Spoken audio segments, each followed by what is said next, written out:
Mengguncangkan masyarakat Katolik dunia. Dulu Hagia Sophia dibangun pada tahun 532 Masehi oleh Kaisar Justinian I, dan itu sebagai katedral yang menyempurnakan Bizantium sebagai pusat ortodoks seluruh dunia. Namun 800 tahun kemudian terjadi invasi dari Katolik Roma, maka orang Katolik merubahnya, merampasnya dan menjadikan dia sebagai simbol Katolik Roma. Maksudnya simbol ajaran Katolik. Maka orang Protestan Ortodok ini tersingkirkan. Nah, di masa Muhammad Fatih Allah bebaskan Hagia Sophia, dan amanah beliau buat secara tertulis amanah bahwa Hagia Sophia diwariskan sebagai masjid. Subhanallah, hari ini setelah Turki Utsmani hancur, diberlakukan sebagai museum, dan itu ternyata ilegal. Maka pengadilan tinggi Turki memenangkan tuntutan Erdogan dan Muslim Turki untuk merubah Hagia Sophia sebagai masjid, karena bukti amanah tertulisnya ada dari Yayasan Muhammad Al-Fatih. Kenapa Paus Vatikan dia merasa tersinggung dan orang-orang mereka marah di seluruh dunia, tetapi mereka diam ketika banyak gereja di Eropa yang berubah menjadi masjid? Mereka diam saja. Ketika banyak jemaah Nasrani yang berubah menjadi Muslim, berpindah agama menjadi Muslim, mereka diam saja termasuk Paus. Tapi giliran Hagia Sophia dirubah menjadi masjid, mereka ribut. Karena Hagia Sophia simbol kemenangan Islam atas agama-agama selain Islam. Allahu Akbar. Satu hal juga yang sangat luar biasa dikemukakan oleh Erdogan. Setelah Hagia Sophia saya rubah menjadi masjid, maka berikutnya yang akan saya merdekakan adalah Al-Aqsa, kiblat pertama umat Islam. Artinya apa?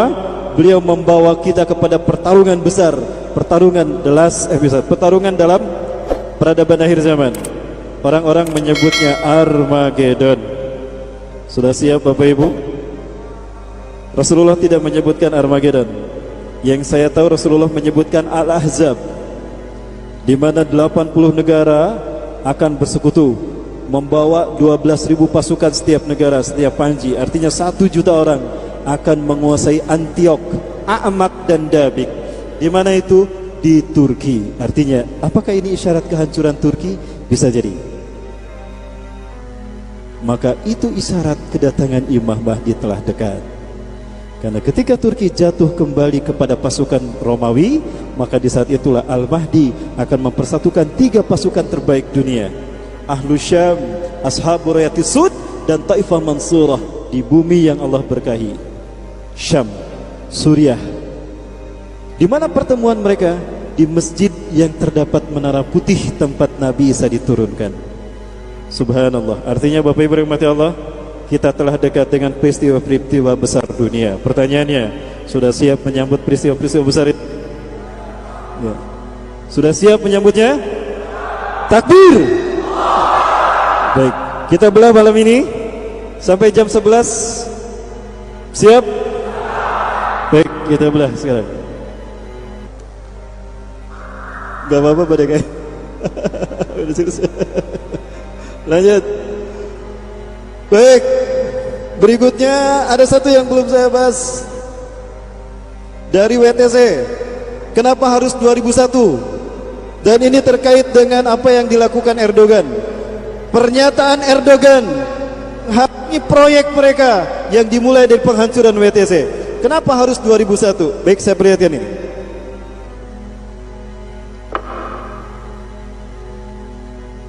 Tadi sudah saya sampaikan bahwa 2001 adalah tahun pertama terjadinya titik balik matahari di milenium ketiga.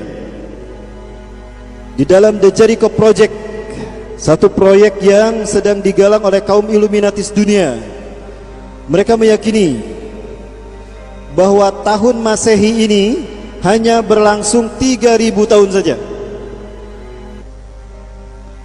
Artinya setiap dari 3.000 tahun ini mereka bagi menjadi 3 milenium. 1 milenium tahun. Milenium pertama dimulai dari tahun 0 Masehi sampai 1000 Masehi. Milenium kedua dimulai dari 1001 sampai 2000 Masehi. Dan milenium ketiga dimulai dari 2001 sampai 3000. Ketika saya membahas ini, setelah saya ceramah seorang Ustadz yang dulunya misionaris, dan dia membenarkan Ustadz betul apa yang Ustadz sampaikan. Nama ini saya tahu dari beliau. Proyek ini kami kenal dengan nama The Jericho Project. Jericho, satu kota tertua 10.000 tahun yang lalu di Syam, Palestina, penghasil kurma majun. Baik, dan milenium ketiga di mana kita berada hari ini, mereka sebut dengan Y2K. Pernah mendengar kata Y2K? Y2K dibangga-banggakan sebagai ikon kebangkitan teknologi, informasi dan globalisasi. Maka spontan semua negara di seluruh dunia, hatta negara Islam pun menyambutnya dengan sangat luar biasa.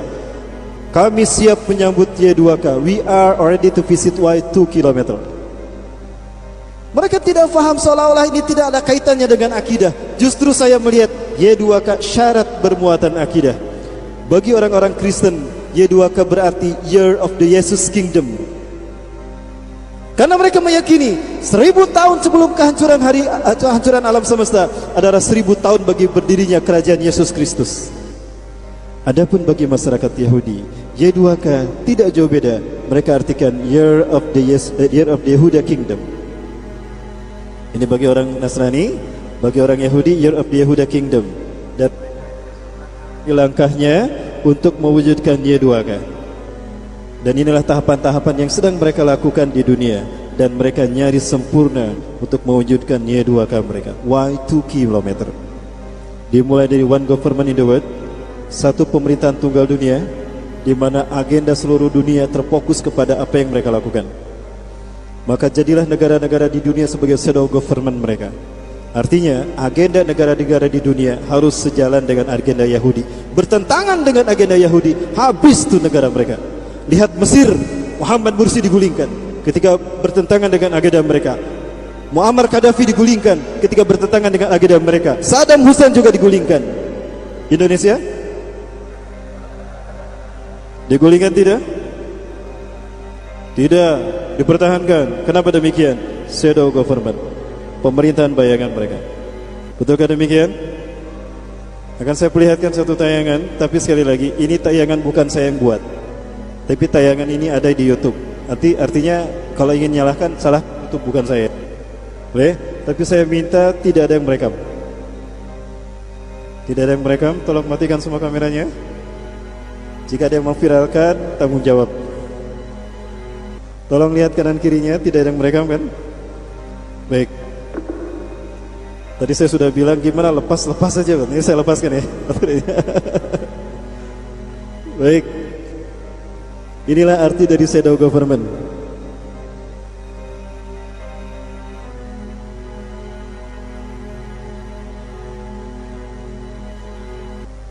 Adalah sebuah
Bapak Ibu sekalian. Baik, berikutnya agak sedikit pedas. Ya, agak sedikit pedas, tapi tetap tidak direkam. Tolong jangan merekam, yang merekam tanggung jawab. Tolong lihat kiri kanan, Pak, jangan dulu merekam, Pak. Tolong dimatikan dulu, Pak. Tolong dimatikan dulu, Pak. Baik. Berikutnya ini yang dimaksud dengan shadow government. Yang berkuasa orang pribumi, tapi kebijakan dari mereka. Artinya orang-orang ini adalah agen mereka juga. Betulkah demikian? Ini dia.